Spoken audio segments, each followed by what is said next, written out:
That summer, Savannah was so hot the asphalt on River Street softened under the sun, and the ancient oaks draped in Spanish moss stood motionless, like sleeping giants.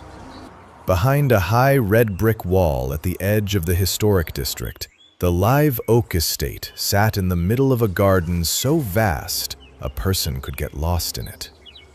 But for 11 months now, the house had been missing the one thing that had ever made it a home: laughter. Harlan Whitmore was one of the wealthiest men in the state of Georgia. His empire stretched from rows of coastal real estate to a fleet of cargo ships moving through the port of Savannah. People called him the Golden Hand because anything he touched turned to money. But few people knew that the most precious thing in Harlan's life had never been kept in a vault. It had been a woman named Rosalind. Rosalind was not born into silk and marble. Before she met Harlan, she was a music teacher at a small kindergarten on the west side of town, scraping by on a modest salary, riding to work on an old bicycle with a woven basket on the handlebars. Harlan met her at a fundraiser, where she sat in a circle of small children with a guitar, singing a song she had written herself. A song about fireflies lighting their lamps when darkness falls. He would say, years later, that in a room full of men in suits talking about money, she was the only person who was truly alive. They married a year later. Rosalind never let the mansion swallow her. She walked barefoot in the kitchen, turned on the radio, and pulled her husband out to dance between the pots and pans while the housekeepers hid their smiles. When Ivy was born, she folded the Firefly song into every evening, singing her daughter to sleep by the window that looked out on the garden, where tiny points of light drifted between the oak trunks. Ivy grew up believing that fireflies were the little lamps her mother lit for her. Then came the rainy night in August, 1 year ago. The family car was returning from a concert on Tybee Island, running along the coastal road, slick with water. All anyone knew was what the police report said. The car slid off the pavement at the curve near the marsh and rolled twice. Rosalind was gone before the ambulance arrived. Ivy, 8 years old, survived. But her legs no longer moved, and something inside her had stopped moving on that same rainy night. From then on, Ivy almost never left her room. She didn't cry, she didn't rage. She simply sat by the window for hours, staring out at the garden where the fireflies still lit their lamps each evening, as if waiting for someone who would never come back. Harlan fought it with everything money could buy. He flew his daughter to Germany for therapy, to Switzerland for consultations, brought the most expensive doctors in America to the house. Every scan said the same baffling thing. The nerves were damaged, but not severed. In theory, the girl had a chance. In reality, she did not move. An elderly specialist from Atlanta, on his way out the door, said something Harlan could never forget. "Mr. Whitmore, we can treat the legs, but not one of us can treat the reason she doesn't want to stand up." To the world, Harlan remained a man of steel. He signed contracts, chaired meetings, and his voice never wavered. But every night, after the whole house had gone to sleep, the staff would see him walk out into the garden and sit down on the stone bench beneath the largest oak, the bench where Rosalind used to sit when she sang to Ivy. He sat there for a long time, doing nothing, just sitting. One night, the old butler passed by and heard him whisper into the dark, "I don't know what to do anymore, Rosie. Show me, please." No one answered him, And the next morning, he knotted his tie and became the golden hand of Savannah once again. A man who had everything, except a way to save his daughter. Less than 2 miles from the Live Oak estate, on the other side of everything, lived an 11-year-old boy named Denny. Denny had no home. He slept under the overpass near the bus station or in the corners of half-built construction sites where the concrete held a little of the day's warmth. No one around River Street knew his story because Denny rarely told it.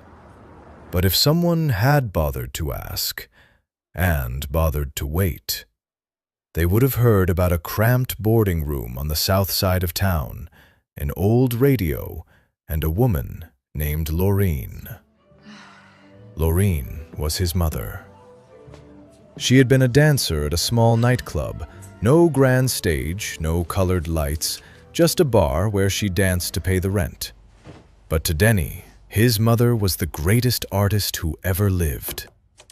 On the evenings she didn't have to work, she would turn on the radio, pull her 6-year-old son up onto his bare feet, and place his tiny hand on hers. "When you're sad," she said, spinning him in a circle, "don't sit still. Sitting still means the sadness wins. You have to move. Move, and the sadness gets lighter." He didn't fully understand the words at 6.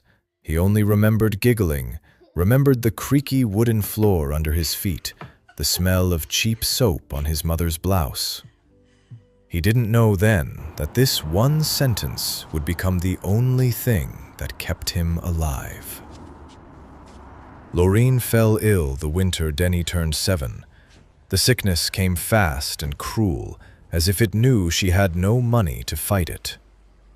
In her final weeks, she could no longer stand, but she still held her son's hand, swaying it gently to the radio. "Dance for me." And Denny danced, alone in the middle of the boarding room, while his mother watched with eyes that were already tired. She died before Christmas. His father, Wade Merrill, a man who was rarely there and always smelled of liquor when he was, stood at the funeral with an ash-gray face, then vanished completely 3 days later. He left no note, no address, not even a single photograph. Denny didn't own one picture of his mother. The landlord sold off everything in the room to cover the back rent.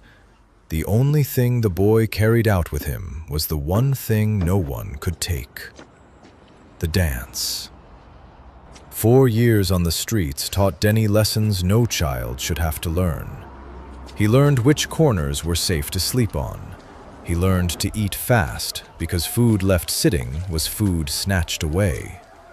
He learned that most adults look straight through a ragged child, the way they look through a dirty window.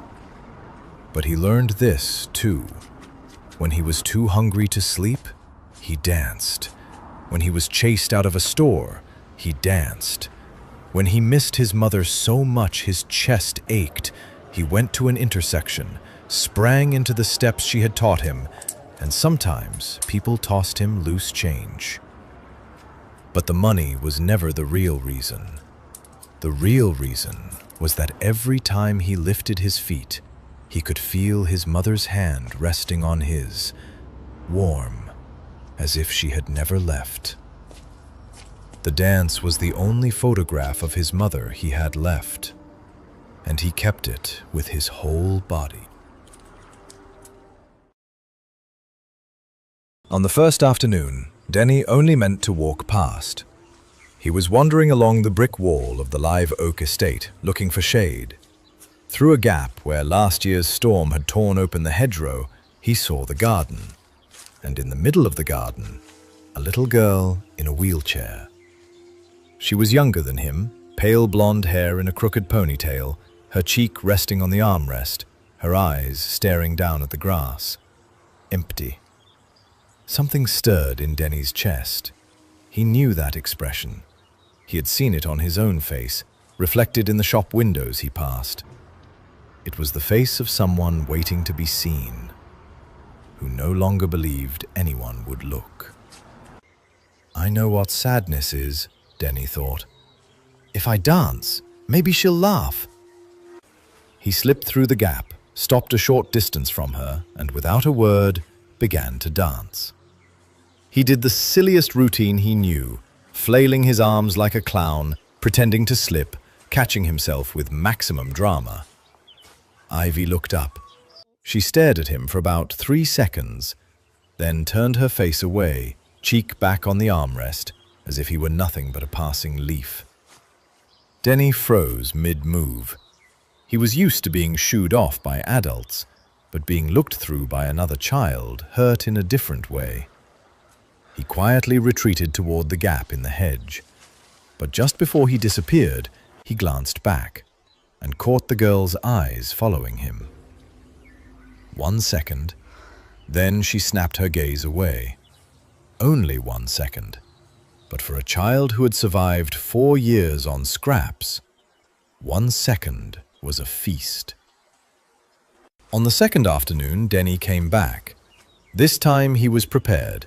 He had practiced all morning behind the abandoned newsstand, working out a bit where he played a robot running out of battery mid-motion. He danced so hard his ragged shirt soaked through with sweat. Ivy didn't laugh, but she didn't turn away either. She watched, and at the part where Denny pretended his own arms slapped him in the face, the corner of her mouth twitched. A movement so small, it might have been the wind. Right then, a guard's footsteps crunched on the gravel path. Denny shot through the gap like a squirrel, heart hammering, but his mouth was grinning. The corner of her mouth, it moved. On the third afternoon, the air was thick enough to choke on. Denny slipped into the garden, and for the first time, he saw that the wheelchair wasn't in its usual spot. It had been rolled closer to the hedge, closer to the gap, as if someone had been waiting. Denny flashed his teeth and raised both arms like a circus performer greeting the crowd. Then he danced. He spun, he hopped on one foot, he pretended to trip over his own leg, fell flat in the grass, sprang up regally, bowed like a king, and crossed his eyes. And Ivy laughed. Not a polite smile, not a twitch at the corner of her mouth. It was laughter that burst straight out of her chest, clear and unrestrained, ringing across the garden like wind chimes. The sound startled even her. She clapped a hand over her mouth, eyes wide, then laughed harder, like a dam finally giving way. On the second-floor balcony, Harlan Whitmore was on a business call. Forgot what sentence he was in the middle of. 11 months. He had not heard that laugh in 11 months. He stepped to the edge of the balcony, and for a moment he did not believe his own eyes.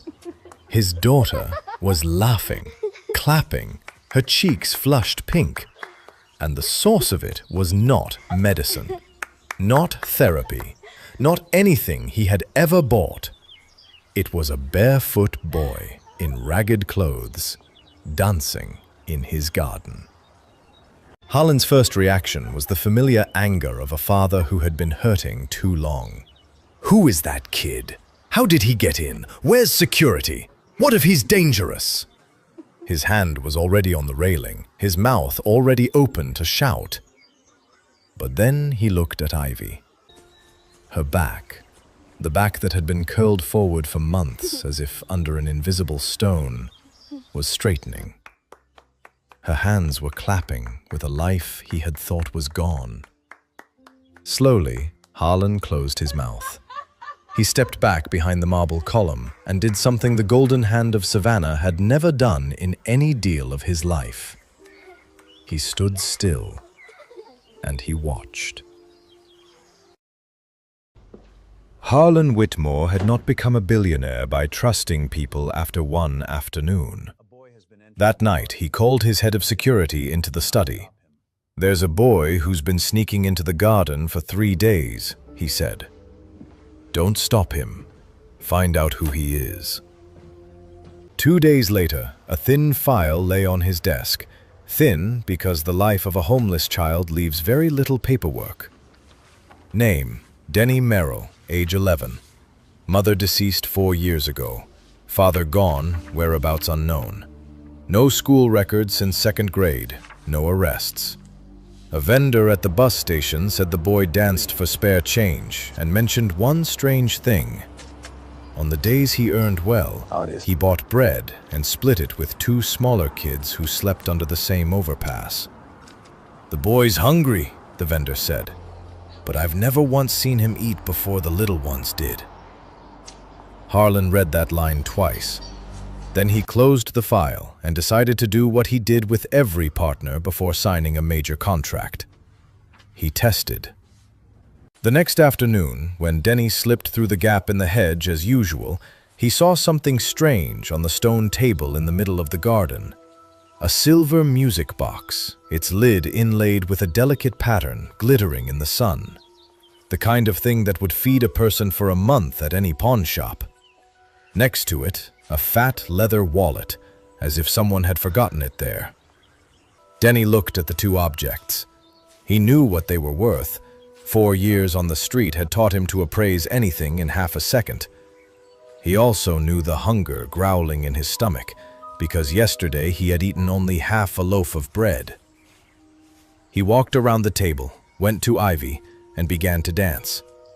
Halfway through the performance, a sudden summer downpour broke open the sky. A housekeeper hurried Ivy's wheelchair to the veranda. Denny turned to run for the hedge, then stopped, looking at the music box and the wallet catching rain on the stone table. He went back, pulled off his outer shirt, his ragged shirt, the only one he owned, draped it over the 2 objects, tucked the corner under the box so the wind couldn't lift it, and only then ran off into the rain, bare-chested, thin as a stick of kindling. From his study window, Harlan witnessed all of it. He stood there a long time after the boy's silhouette had vanished, staring at the soaked rag of a shirt sheltering the silver music box. The box that had belonged to Rosalind. Something rose slowly in his chest, a feeling that was part shame and part reverence. He, the richest man in Savannah, had just set a trap for a hungry child. And the hungry child had answered it by giving away the only shirt he had. The next afternoon, when Denny slipped through the hedge, Harlan Whitmore was standing in the middle of the garden, waiting. Denny went rigid. He knew the look wealthy adults gave a street kid, the look that usually came right before a dismissive wave or a call to the police. His muscles were already primed to run. "Daddy!" Ivy's voice rang out from the veranda. "Don't send him away, please!" But Harlan wasn't looking at his daughter. He was looking at the boy. Really looking, for the first time. The ragged shirt, dried out now, back on the skinny frame, the bare feet, the old scars on the knees, and the eyes, wary, tired, but strangely calm. Not begging, not defiant, just calm. "What's your name?" Harlan asked. "Denny, sir." "Why did you come in here?" Denny swallowed. "I saw her through the hedge. She looked so sad. I thought if I danced, she might laugh. I'm not here to take anything, sir. The dance is the only thing I have to give." Harlan was silent for a long moment. Then he asked his last question. "Where do you live?" "Anywhere, sir," Denny answered. "The bus station, under the bridge. I dance for food money. And when there's no money, I dance anyway. So the hunger doesn't win." So the hunger doesn't win. Harlan felt the sentence pass straight through his suit jacket, through 30 years of boardrooms, and touch something very old inside him. It was the sentence of a person who had learned to survive before he had learned to read. "All right," he said. You come at 4 o'clock every afternoon. You leave at 6. You stay in the open where I can see you.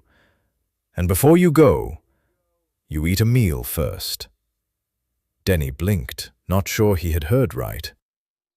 On the veranda, Ivy clapped and cheered, and Harlan Whitmore turned and walked back into the house very quickly, before anyone could see what his face looked like in that moment. One day became a week. A week became a month. Denny arrived at exactly 4 o'clock each afternoon, as reliable as the tide. He brought new material, the spinning top dance, a one-boy pantomime of the bus drivers arguing at the depot, a police siren impression that made Ivy laugh until her shoulders shook. But underneath the clowning, something else was quietly happening. Ivy's hands grew stronger from clapping. She began lifting her arms to mirror Denny's moves. Her voice thickened back into itself. She ordered, "Do it again," she complained. "Yesterday's version was better." She spun her wheelchair in small circles on the grass, while Denny spun on his feet.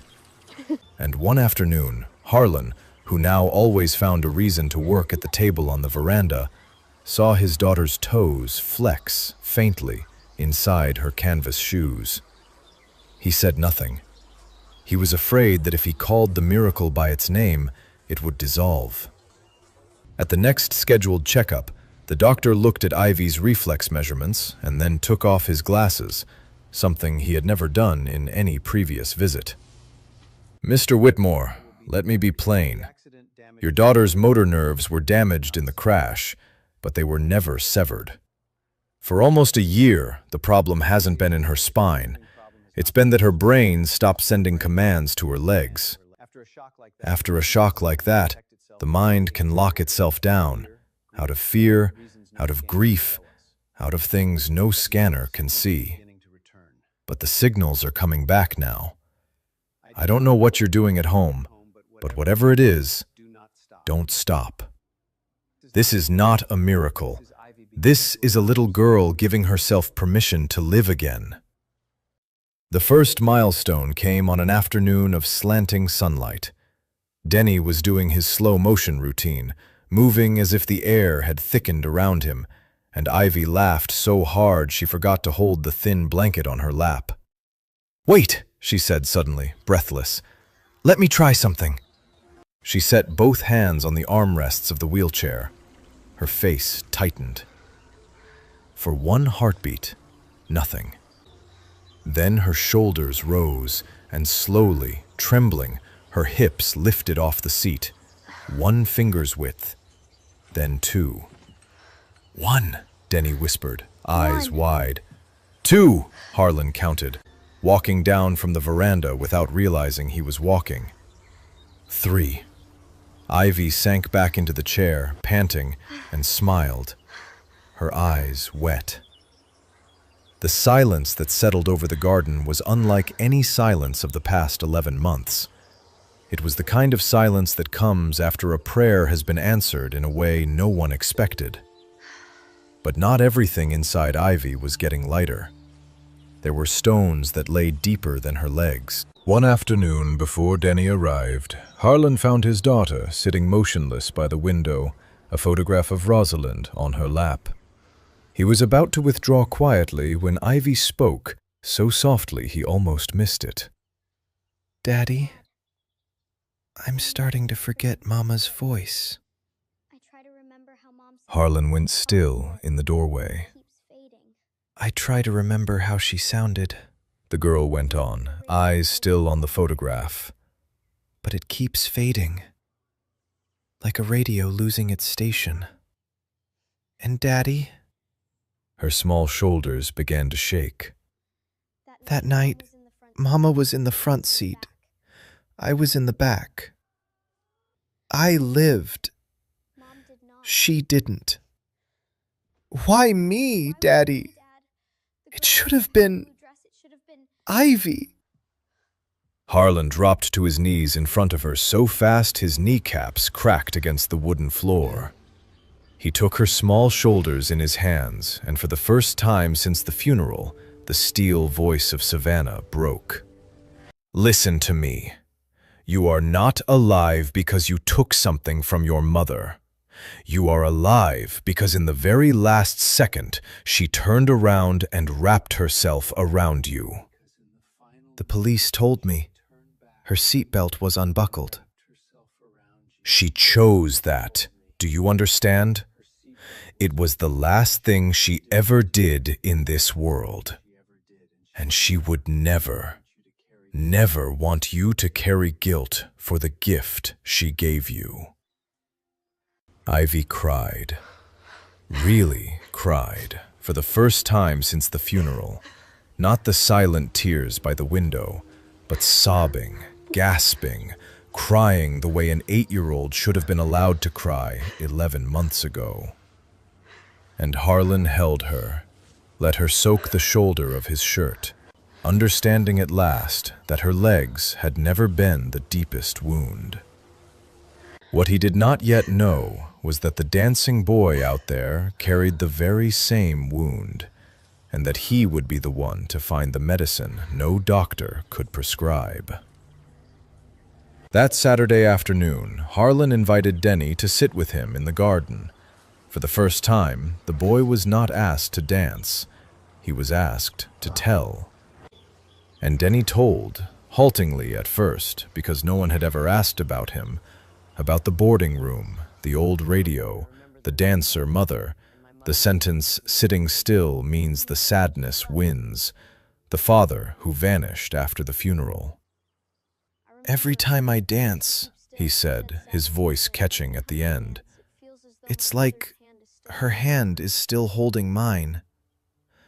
I don't have a picture of her. Not one. The dance is the only photograph I have left." Harlan sat in silence for a long time. He had studied at the finest schools, met the greatest minds, and yet in front of him sat an 11-year-old who had found, on his own, the truth that all his millions could not buy. The people we love never truly leave, as long as we keep what they left behind. "You know," he said quietly, "Ivy lost her mother that same night, and she's afraid she's forgetting the sound of her mother's voice." Denny looked up. The next afternoon, after his performance, he didn't say goodbye right away. He sat down on the grass beside Ivy's wheelchair, was quiet for a while, and then said, "I don't have a mom either."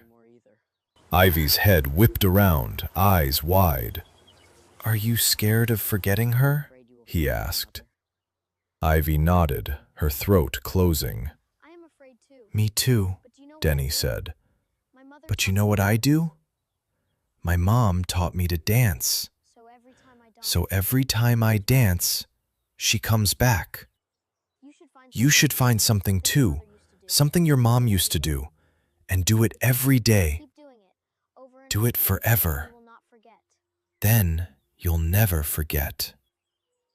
Ivy was silent for a long time.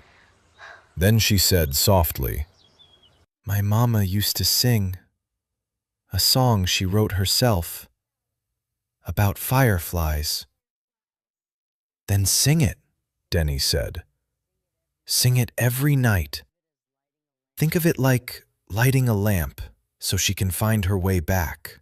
That night, Harlan passed his daughter's room and heard a sound that made him grip the doorframe. Ivy was singing. Softly, off rhythm, unsteady. The song about fireflies lighting their lamps when darkness falls. Rosalind's song, rising for the first time in 11 months, inside the very house where she had written it. Harlan stood in the dark hallway and wept without a sound. The street boy had given his daughter the one thing all his fortune had never known how to give: a way to hold on to her mother.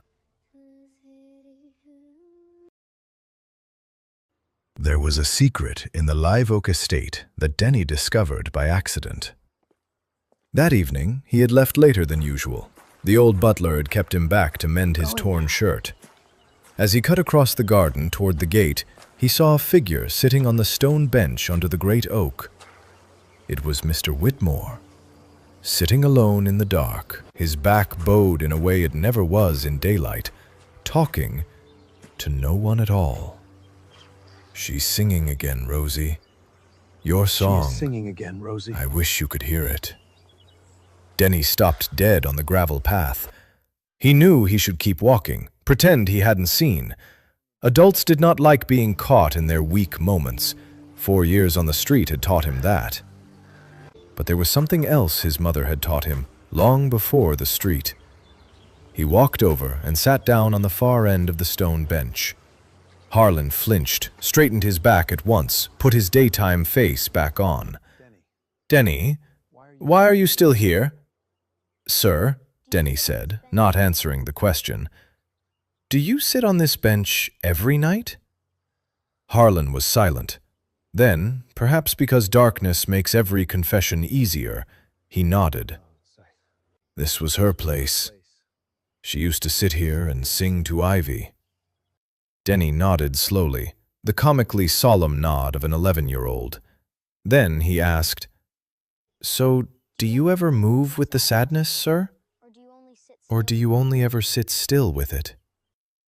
Harlan turned to look at the boy. "My mom used to say," Denny went on, watching the first fireflies begin to blink between the tree trunks, "sitting still means the sadness wins. I see you give Miss Ivy everything so she can move. Doctors, medicine, even me. But you just sit on the stone bench." The richest man in Savannah opened his mouth to say that adults were different, that the boy wouldn't understand. But he couldn't say it, because he suddenly realized this boy understood better than he did. The boy had lost his mother, lost his home, and he still danced. Harlan let out a sound that was half laugh, half something breaking. "I can't dance, son. Rosalind dragged me around the kitchen for 20 years and I never stopped stepping on her feet." "You don't have to know how, sir," Denny said, standing up and holding out his hand. Exactly the way his mother had once held out hers in the boarding room. "You just have to sway. When you sway, the sadness has to loosen its grip a little." And so, beneath the oldest oak in Savannah, in a garden full of fireflies, the billionaire Harlan Whitmore rose from the stone bench and swayed, clumsy and stiff, to the rhythm of a homeless boy's clapping. He did everything wrong. He was rigid as a fence post, and at some point, mid-sway, he began to laugh, and then the laughing became crying, and then it became laughing again. And Denny just kept clapping, asking nothing, because he knew better than anyone that some dances look exactly like rain. 2 weeks later, Ivy stood up. It happened in the middle of an ordinary afternoon. Denny was doing his robot routine when Ivy suddenly shouted, "I want to try standing!" startling even herself. She planted her hands on the armrests, pushed hard, her face crumpling with effort. One knee trembled and straightened, then the other. She couldn't stand upright, her small body curved like a question mark, but her feet were pressing down into the earth, and the earth was holding her, for the first time since the rainy night. 3 seconds. Her whole small body shook like a leaf. Then she let herself down into the chair and burst out laughing. "I stood! Did you see me, Daddy? I stood!" That day, the live oak estate rang with the cheers of the guards, the housekeepers, the old butler who set down his entire tea tray to applaud. And that night, Harlan found Denny sitting alone on the back steps, arms wrapped around his knees, staring into the dark as if unsure he was allowed to share in the joy. Harlan sat down beside him. "You shouldn't be sitting out here alone." "I'm used to it, sir." "Not anymore." Harlan's voice was as firm as a signed and sealed contract. "This is your home now, Denny. I spoke with my lawyer this morning. You will eat 3 meals a day, sleep in a bed, go to school, and you will never again have to wonder where you'll sleep tonight. Now listen to me." He turned fully toward the boy. "I know what you've given this family. It isn't Ivy's laughter. You gave all 3 of us the same thing, hope.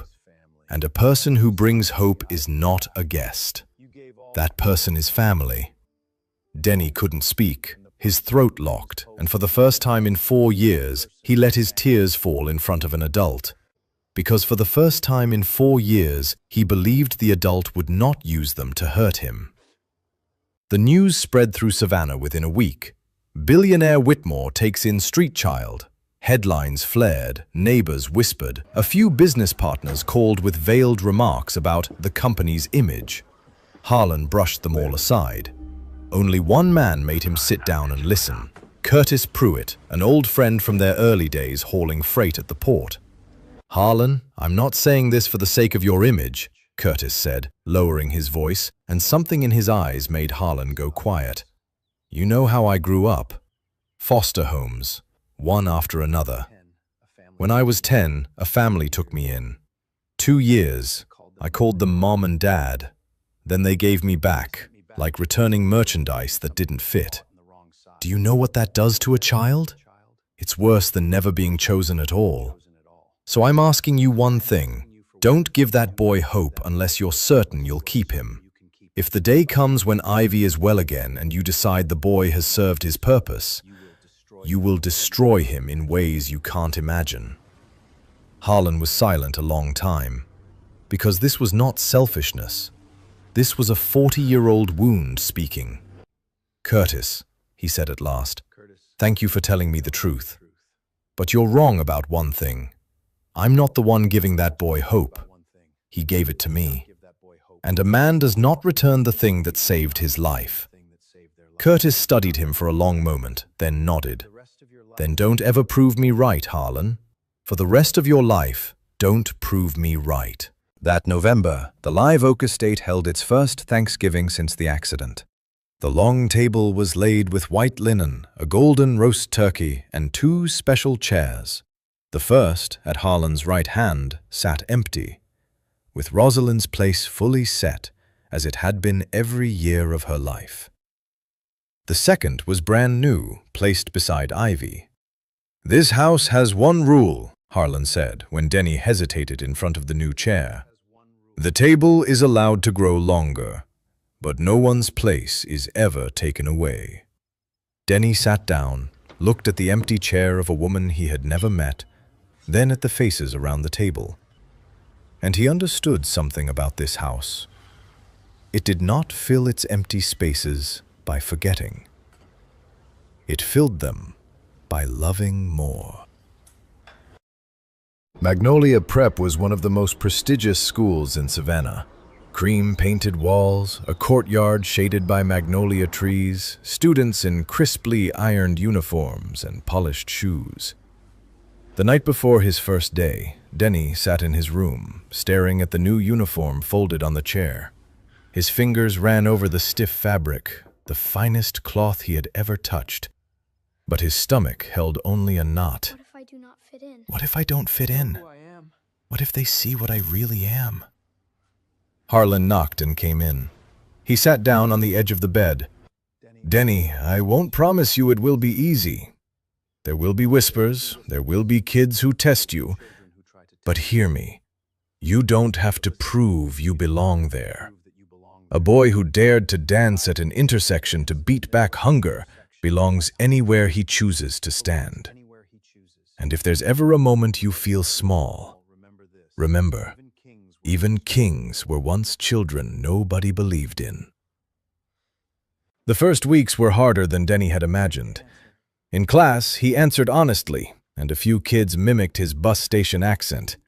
At lunch, they laughed at how fast he ate, hunched over his tray, the habit of a child whose food had been snatched before. "A street kid at Magnolia Prep," a voice whispered, just loud enough for him to hear. "Wait till exams. he'll flunk right out. The ringleader was Tucker Vance, tallest boy in the grade, son of a bank president, his face permanently set in a smirk that seemed to say the whole world owed him an apology. One Thursday at lunch, Tucker walked past Denny's table and knocked his tray to the floor.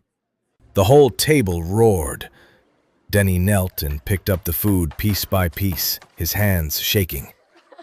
Not from fear, but because he knew the price of every one of those pieces, in a way no child in that cafeteria could. There was one thing Denny saw that afternoon that he didn't understand until much later. In the pickup line, Tucker's father stood beside a gleaming car, holding his son's test paper, and he was shouting so loudly that the other parents turned away. A B+? The Vances don't get B+. You trying to embarrass me? Tucker stood with his head down, shoulders drawn in, looking half his size. Denny watched from a distance, and for 1 second, he recognized that face. The face of a child waiting for someone to see him. But the sting of the spilled tray was still too fresh, and so he turned away. That night, Denny packed a few clothes into a canvas bag. He sat by the window, looking down at the estate gate. I don't belong here. Sooner or later, they'll figure it out. Mr. Whitmore will figure it out. And then I'll be given back, like Mr. Curtis. Better to leave first. He got halfway over the windowsill, one leg in, one leg out, straddling the exact border between two lives. Then he heard singing. From the room across the hall, Ivy was softly singing the Firefly song, the song he had told her to sing so she wouldn't forget her mother. When darkness falls, the fireflies light their lamps. Her voice was far steadier now than it had been that first night. She sang every night, without missing one, exactly as he told her to. Denny froze on the windowsill. He thought of Ivy's face if his room were empty in the morning. He thought of Mr. Whitmore swaying clumsily under the oak tree. He thought of his mother. Sitting still means the sadness wins. Then what about running away? Running away means the fear wins. He climbed back inside, unpacked the bag, and lay down on the soft bed, heart still pounding, but on the right side of the window. The next morning, Harlan asked nothing, but passing Denny's room, he had seen the half-packed bag on the chair. All he did was rest a hand on the boy's shoulder at breakfast and say, "I'm glad you're still here." 6 words, and Denny understood that he knew, and wanted him to stay anyway. Sometimes that is the entire definition of a family. Meanwhile, Ivy was fighting her own quiet war. She could walk short distances now, slow and wobbling, one hand always ready to grab for support. At school, some kids clapped when she entered the courtyard, but there were whispers too. Look at her limp. Bet she falls. There were days Ivy wanted nothing more than to retreat to the wheelchair. At least no one could mock the way she sat. But one afternoon at recess, she stopped in the middle of the courtyard and began to walk across it, in front of everyone. Step by step, slow, unsteady, determined. Halfway across, she wavered. The whole courtyard drew one breath. "You've got this!" Denny came running from somewhere, not to hold her up, just to walk beside her, clapping in rhythm with her steps. "One more. Your rhythm, not theirs." Ivy lifted her head, gripped that clapping rhythm like an invisible handrail, and walked the courtyard to its end.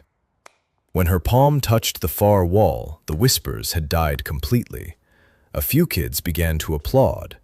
Ivy turned around, cheeks blazing, eyes bright, and in the far corner of the courtyard, Tucker Vance stood watching. No smirk, just watching. with an expression no one could read. Well done, Ivy. In late September, a tropical storm swept up the Georgia coast. It wasn't strong enough to do real damage to Savannah, just a night of gusting wind and rain lashing the window panes. For most of the city, it was one bad night's sleep. For Ivy, it was the rainy night in August come back. The first thunderclap broke just before midnight. The housekeeper found the girl curled in the corner of her room, hands clamped over her ears, her whole body shaking, repeating one sentence no one understood. Mama, don't turn around. Mama, watch the road. Mama, please don't turn around. Harlan held his daughter through the night, and Denny sat outside her door until dawn, his back against the wall, refusing to go to bed, though no one had asked him to stay. The next morning, when Harlan helped his daughter sit up, Ivy's legs did not answer. Not weakened, not answering, like 11 months ago. She stared down at her own legs, commanded them with every ounce of will that months of training had built, and they lay still, as if they belonged to someone else. Ivy didn't cry. She just sat there, and the light in her eyes began to go out. The going out that everyone in that house had sworn never to see again. Now try the left one. The doctor came that morning, examined her for a long time, then drew Harlan into the hallway. Physically, there's no new damage. This is what I once warned you about, the psychological block. The storm dragged her back to the night of the crash, and her brain threw the breaker again to protect itself. This can be reversed. It was reversed once before. But I have to be honest with you, the second time is always harder, because now the child knows that hope can be taken back. But the person who broke hardest in that house, it turned out, was not Ivy. It was Denny. He had overheard the hallway conversation, and a single thought lodged in his chest like a shard of glass. I gave her false hope. I made her believe she was healed. If she'd never believed it, she wouldn't be hurting like this today. For the whole week that followed, Denny did not dance. He still sat beside Ivy every afternoon, still told her stories from school, but his legs, the legs that had refused to stay still through 4 starving years, stayed planted on the ground. The live oak garden, for the first time since summer, fell silent at 4 o'clock. One evening, Harlan found him sitting on the back steps, the same spot as before. He sat down beside him and said nothing for a while. Then he asked, "What was it your mother used to say? The thing you taught me under the oak tree?" Denny didn't answer. "Sitting still," Harlan answered for him, "means the sadness wins." He turned to his adopted son. "Denny, listen to me. You did not give Ivy false hope. You gave her real hope, and real hope gets hit by storms sometimes. That oak out there has stood for 200 years. Every storm on this coast has taken a swing at it, and it's still standing. Do you know why? Because its roots are real. What you planted in Ivy is roots, not paper flowers.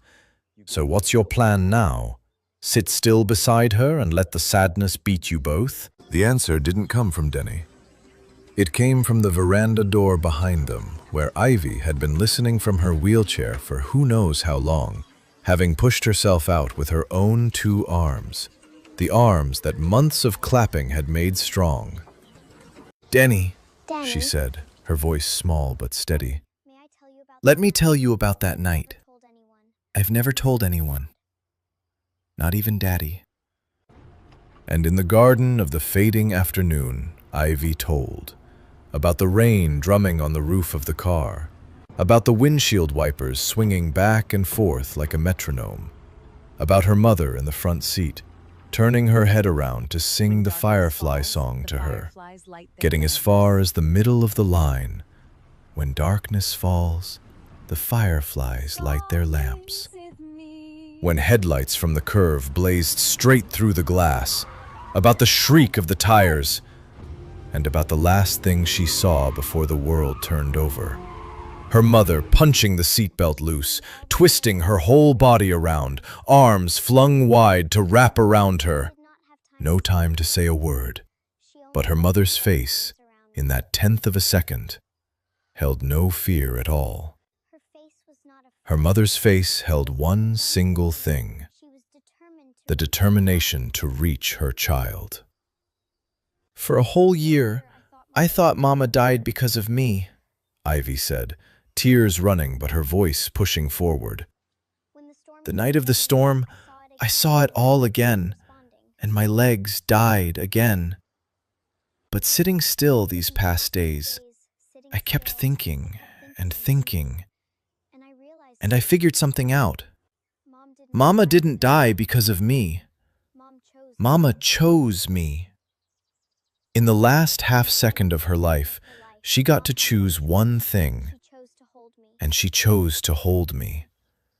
If I sit still for the rest of my life, that half second of hers was wasted. She lifted her eyes to Denny and said the sentence he would carry to the end of his days. So you have to dance again, because if you sit still, the sadness beats both of us. And I need somebody to clap for, so my arms stay strong, so my legs can follow. Denny looked at his 8-year-old sister, sitting in a wheelchair, teaching him back his own mother's lesson. He rose from the steps. His legs felt weighted with stone, but he lifted them. And he danced. Clumsy at first, like a machine too long without oil. Then smoother, then flying. Ivy clapped, Harlan clapped, and the live oak garden, after 2 silent weeks, began to breathe again.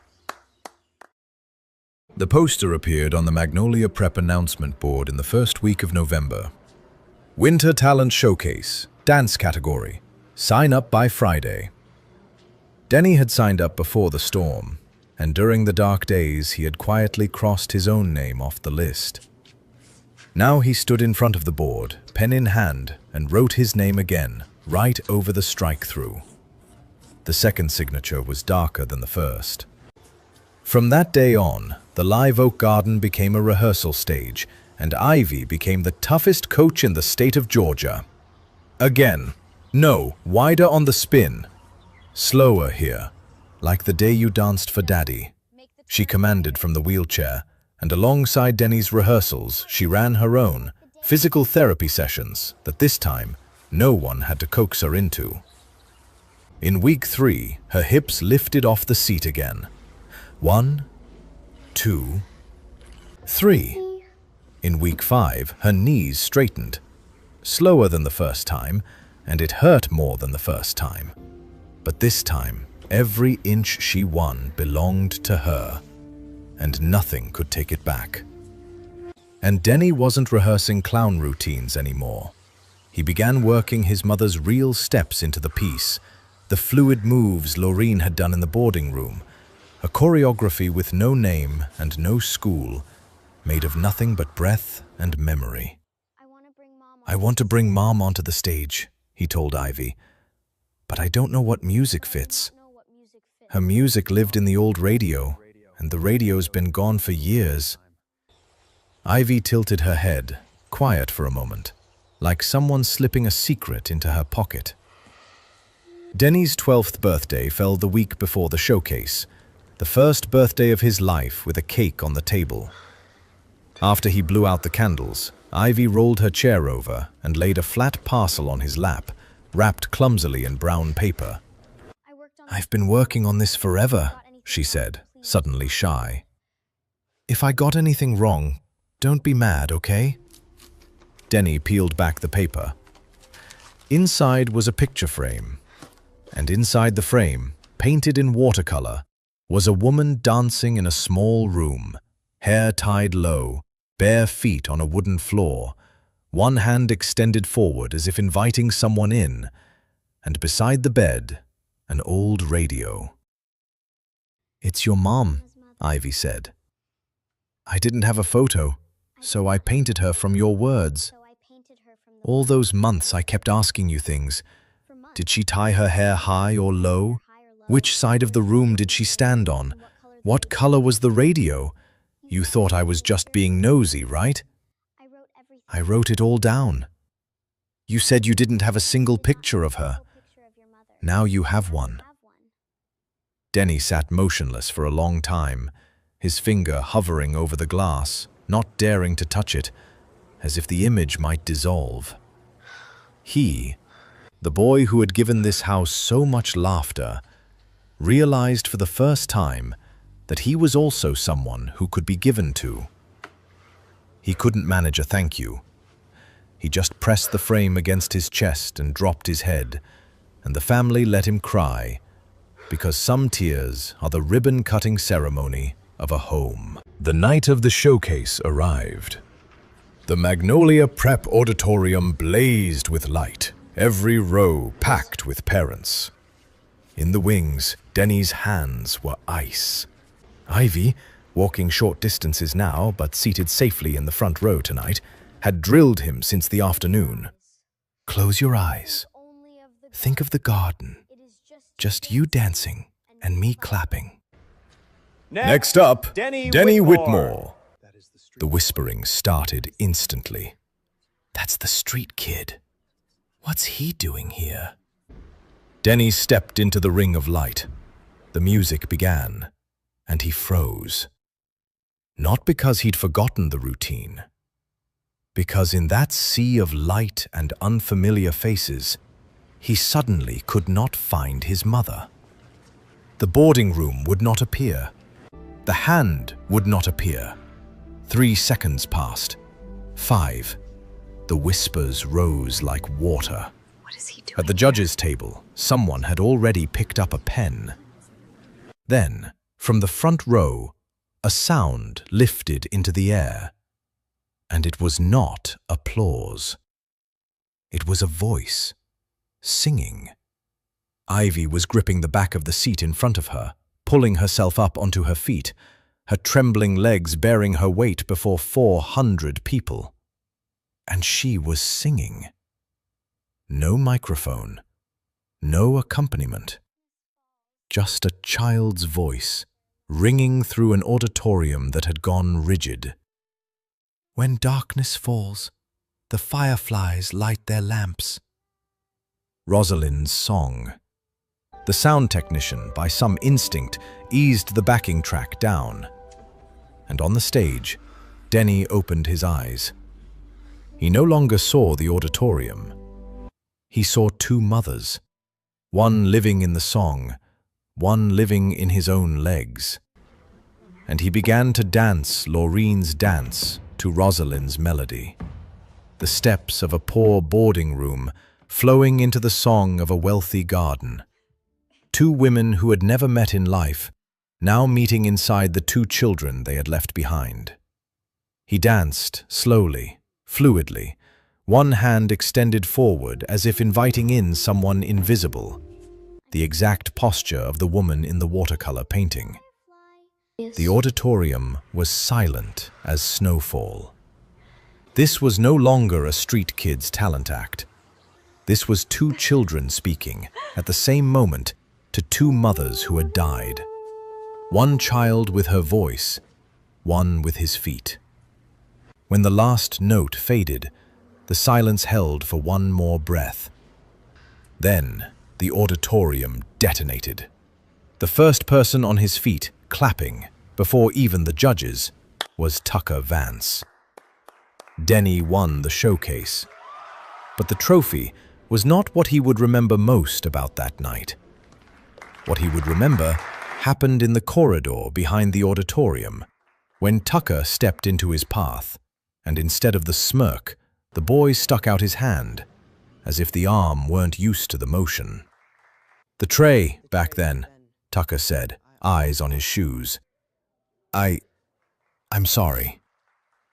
He paused, then went on in the voice of a kid confessing to something much bigger than a tray. "My dad says people only respect the guy standing on top of everybody else. My whole life I believed that. Then I watched you. Watched your little sister stand up and sing in front of the whole school with her legs about to give out. You two aren't standing on top of anybody. And the entire school stood up for you. He shrugged. I think my dad's wrong. Denny looked at the outstretched hand. He remembered the scene in the pickup line, the boy shrinking under his father's shouting, the face of someone waiting to be seen. He shook Tucker's hand. You can sit at my table at lunch, he said. Just don't flip any trays. Food's precious. And for the first time, the two of them laughed together. At the back of the auditorium, Harlan stood watching his son hold the trophy and his daughter get swarmed by classmates, and he did not wipe his eyes. Because tonight, nobody in that room was bothering to hide their tears. The story hit the local paper within the week. From the underpass to the stage, Whitmore's adopted son wins Magnolia Prep Dance Showcase. Beneath the headline ran a photo of Denny in the spotlight, one hand extended forward. In a rundown rooming house on the south side of the city, in a room that smelled of cigarettes and wasted years, a man sat in front of an old television. When the photo appeared on the screen, his hand, a hand that had trembled with drink for years, rose and touched the glass and stopped on that extended arm. He knew that gesture. He had seen it 1,000 times in another boarding room from another woman. Wade Merrill sat motionless for a long time. Then he stood, opened a drawer, and took out the only thing left from his old life. 3 days later, a ragged figure appeared at the gate of the Live Oak estate. Please, his voice cracked at the guard. Let me see him. I'm his father. Inside, Denny was laughing with Ivy at the dinner table when the butler entered, his face gone pale. The silence dropped over the table like a wet cloth. Ivy's fork stopped in midair. Denny went rigid, and in 1 second it all rushed back. The funeral, the empty bed, those first nights under the bridge when he still believed his father would come looking for him. Bring him in. Show him in, Harlan said, his eyes never leaving his son. Wade Merrill entered the parlor like a man walking into a world he had no ticket for. Old clothes, a face carved with the lines of regret, but his eyes were locked on Denny. Son, I saw you on the TV. You dance. You dance exactly like your mother. You call yourself his father? Harlan's voice was cold as dockyard steel. Where were you when this boy slept under a bridge through 4 winters? Where were you when hunger nearly took his life? Wade sank to his knees on the hardwood floor. I failed. When Laureen died, I collapsed. I drank. I ran. I know there's no word that washes that away. But I saw him on that screen, alive, strong, shining. And I'm only asking for one chance. You lost that right. Denny rose to his feet. His voice shook on the first word, then steadied, like a dance finding its rhythm. When I was hungry, you weren't there. When I slept on the street, you weren't there. When I danced alone at that intersection, hoping some grown-up somewhere would stop and see me, you weren't there.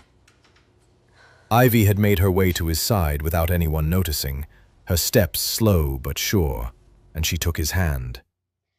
I collapsed too, just like you. But I didn't run. I danced. And now I have a family. A family that doesn't leave anyone behind. Wade Merrill dropped his head. He didn't argue. Perhaps for 4 years, he had said those exact words to himself every night. He let the butler lead him toward the door. But at the threshold, he stopped, and with shaking hands drew from inside his coat a worn envelope, creased soft as cloth from years of being gripped, and pressed it into the butler's hand. "I don't deserve to keep this anymore.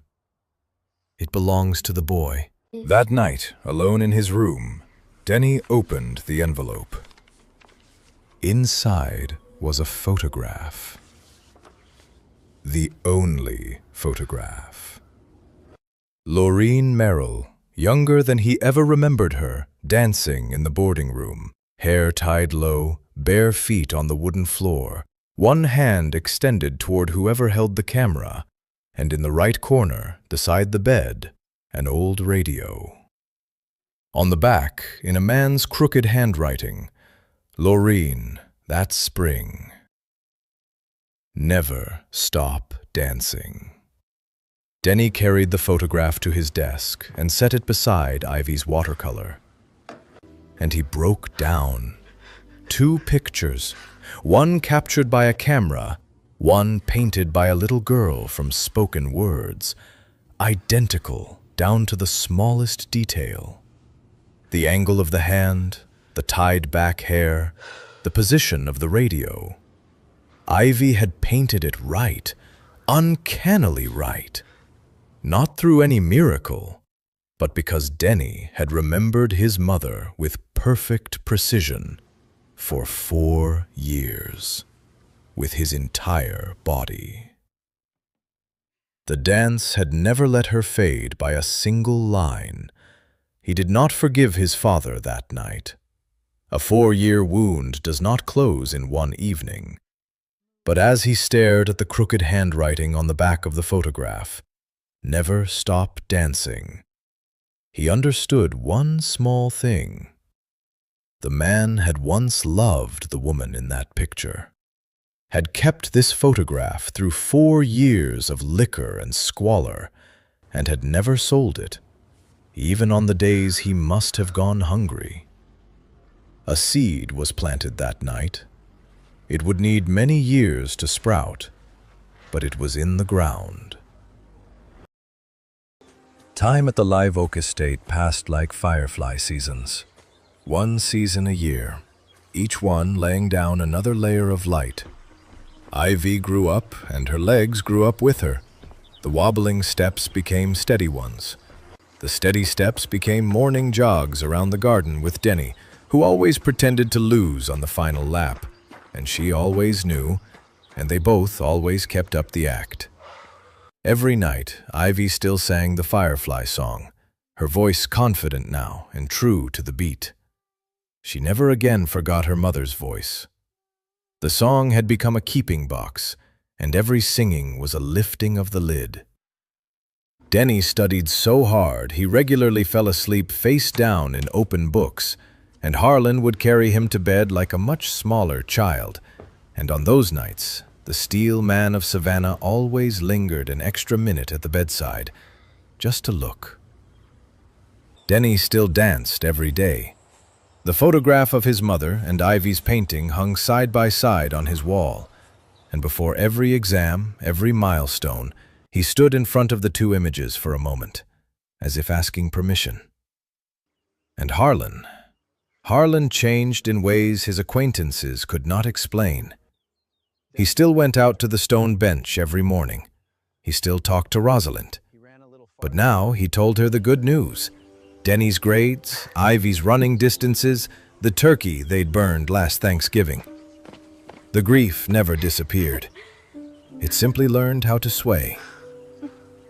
Then one autumn afternoon, many years on, when Denny was a grown man, a phone call came to the estate. A county hospital to the south. A patient named Wade Merrill was in his final days, and on the intake form, in the box marked next of kin, he had written only one name. Denny held the message slip for a long time. The old memories were still there, less faded than he had believed. Ivy, a young woman now, laid her hand over his. "Denny," she said, "forgiveness isn't a one-time act. It's a journey. And I think the last leg of this one is lying in a hospital room. You're not going because he deserves it. You're going so you don't have to carry this question for the rest of your life."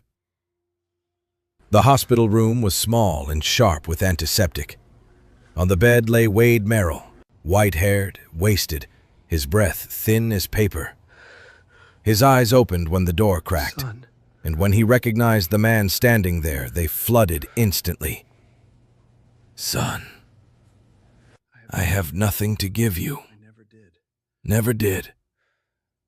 But if you could forgive me before I go." Denny stood in silence for a long moment. Then, instead of answering, he did two things. First, he drew from his jacket pocket the old photograph, the one that had been with him since that night at the threshold, and placed it in his father's trembling palm. "You keep her," he said quietly. "I don't need the picture anymore. I carry Mom somewhere else now."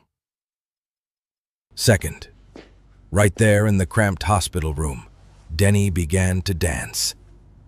The slow, fluid dance, one hand extended forward. The dance of the boarding room. Laureen's dance. The eyes of the man on the bed went wide. "That dance," he breathed, tears running sideways across his temples into the pillow. "She danced it. The first night I ever saw her. My God, she's still here." And Denny understood the last thing there was to understand. This man had loved his mother too, had lost her too, had been broken by the very same grief that had nearly broken Denny himself. The only difference being that no one had ever taught him the sentence, "Sitting still means the sadness wins."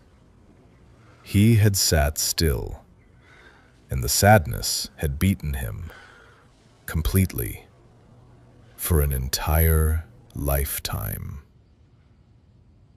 Denny stopped and took the bony hand that was clutching the photograph.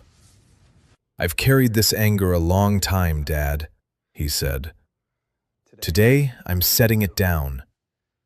I forgive you. Go in peace. The chain of sorrow ends here. I'm not passing it on to anyone."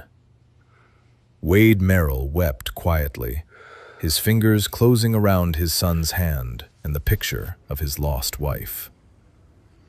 And that night, for the first time in his broken life, he slept a peaceful sleep, his last one. Denny left the hospital as the sky was turning light. Ivy was waiting in the parking lot. She asked nothing. She only opened her arms. "You gave him his rest," she said. "And you just unlocked a chain you've worn so long, you thought it was part of your bones." Denny did not end his journey with his own healing. At 23, with Harlan's backing, he founded a small organization on the south side of Savannah, in the old bus station district, called First Steps. It built safe shelters for street children, provided meals, provided schooling. But what made it different from every other shelter was that each afternoon at 4 o'clock, exactly 4 o'clock, music rose from the back courtyard, and Denny taught the children to dance. Not to make dancers of them, but because he understood, better than anyone alive, that when a child is hungry and alone, sitting still means the sadness wins. On opening day, the small hall was packed with ragged children wearing wary eyes. Eyes Denny knew by heart. He stood before them in plain clothes and canvas shoes, no suit. "I used to be you," he said, his voice catching exactly where he knew it would catch. "I used to sleep under the overpass 3 blocks from here. I used to eat fast because I was afraid it would be snatched. I know what it feels like to be invisible. But today, hear me. You are not invisible anymore. You are seen. And starting today, you have an address. A few weeks later, one of the boys in the shelter, skinny, silent, with eyes older than his years, shyly tugged at Denny's sleeve. "Sir, could you teach me to dance? I want to forget that I'm hungry." Denny knelt down to the boy's eye level. In that instant, 15 years folded in half, and he was looking at himself. He took the small hand and placed it on his own, exactly as Laureen had done in the boarding room, exactly as he had done with Ivy in the garden. "Of course," he said. "I'll teach you the dance my mother taught me. One condition: someday you teach it to another kid. That way, this dance can never die." Ivy, now a reporter at Savannah's largest newspaper, wrote a series about the children of First Steps, writing them not as objects of pity, but as small warriors, exactly the way she had once wished to be seen from her wheelchair. The series traveled far. Donors found their way to the door. A second shelter opened in Atlanta, then a third in Charleston. The Firefly song was sung every night in all 3 houses by children who had no idea who wrote it. They only knew it as the lamplighting song. And then, one late summer evening, as the sun turned the Savannah sky to gold, every road in this story led back to where it began, the garden of the Live Oak Estate. Harlan Whitmore sat on the stone bench beneath the great oak. He was old now, his hair as white as the Spanish moss above his head, but his eyes were at peace. Before him, Denny and Ivy, 2 grown people in whom every trace of the wheelchair and the underpass had long healed over, were setting the outdoor table for the family dinner. And on that table, as at every meal for all those years, one place was fully set at a chair where no one sat. Some things had healed miraculously, and one thing never would. Rosalind did not come back. Laureen did not come back. The chair stayed empty. The stone bench still received an old man every morning. Healing had never meant the wound disappears. It only means a person learns to carry it and still walk on. Still add chairs to the table. Still light the lamps. While they waited on the food, Ivy began absently humming the Firefly song. And Denny, hearing the melody, set down his stack of plates and extended one hand forward, the exact gesture from the old photograph, the exact gesture from the watercolor painting. "Dance with me?" Ivy laid her hand on his, and in the gold-drenched garden, beneath oaks 200 years old, 2 children who had once lost everything began to dance. A dance born in a poor boarding room whose address no one remembered, set to a song written for a baby in a mansion, both of them now belonging to anyone who needed them. Harlan sat on the stone bench and watched. He offered no closing wisdom. He only watched his 2 children turning on the grass and watched the evening's first fireflies begin to light their lamps around the garden. One spark, then another, patient, as if 2 mothers were out there kindling them one by one, to shine a light on what they had left behind in this world. And in that flickering glow, the house that had once held only silence now rang with the richest sound a lifetime can gather. The footsteps of a dance that will never die, and the singing of a song that no one will ever forget.